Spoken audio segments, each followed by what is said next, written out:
लुधियाना में एक उनका म्यूज़ियम है जिसमें बुधला सनत के इस तालाब की मुकम्मल तस्वीर और वो रखी हुई हैं, और वो बाकायदा जो लोग यहाँ से उठ के गए हैं वो वहाँ उनको उसको देखते हैं। लुधियाना के म्यूज़ियम में इसकी मुकम्मल हिस्ट्री मौजूद है। मेरा नाम मियाँ जावेद शाहिद है, मैं बुधला सनत का रहशी हूँ। हमारे अजदाद पार्टीशन के वक़्त से बुधला सनत में आए थे और उस वक़्त से लेके आज तक हमने बुधला सनत को बदलते देखा है। और जिस जगह ये हम खड़े हैं ये बहुत तारीख़ी मकाम है, बुधला का तारीख़ी मकाम है। लोग दूर दूर से इसको देखने आते हैं। तारीख़ के मुताबिक 1860 में दीवान सावरमल हुक्मरान मुल्तान ने इसको बनवाया था।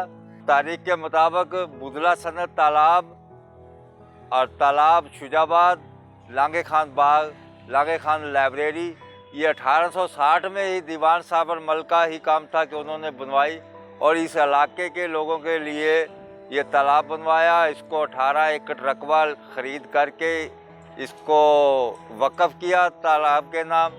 यहाँ पे लोग जो है पूजा पाठ करते थे, फिर पूजा पाठ करने के बाद यहाँ पे स्नान करते थे।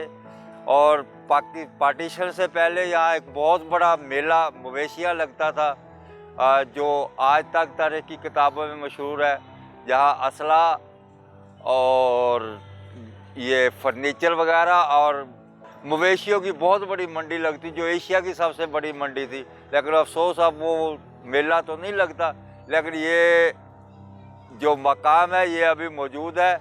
जो 12 दरी नुमा बुर्जियाँ हैं, यहाँ पे सिखों के पर्वत वगैरह बैठते थे, यहाँ मूर्तियाँ होती थी, वो इसकी पूजा पाठ करते थे और पूजा पाठ करने के बाद ही यहाँ स्नान करते थे। औरतों के स्नान करने के लिए अलहदा जगह मुख्तस की हुई थी, वो जगह भी अब मौजूद है।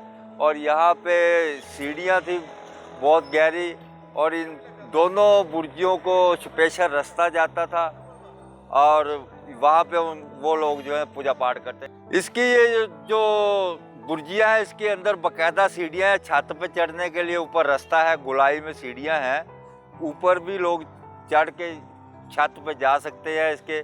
और इसके नीचे ये कम से कम 20 सीढ़ियाँ हैं, 1.5 फुट की एक सीढ़ी के मुताबिक कम से कम 30 फुट गहरा है ये।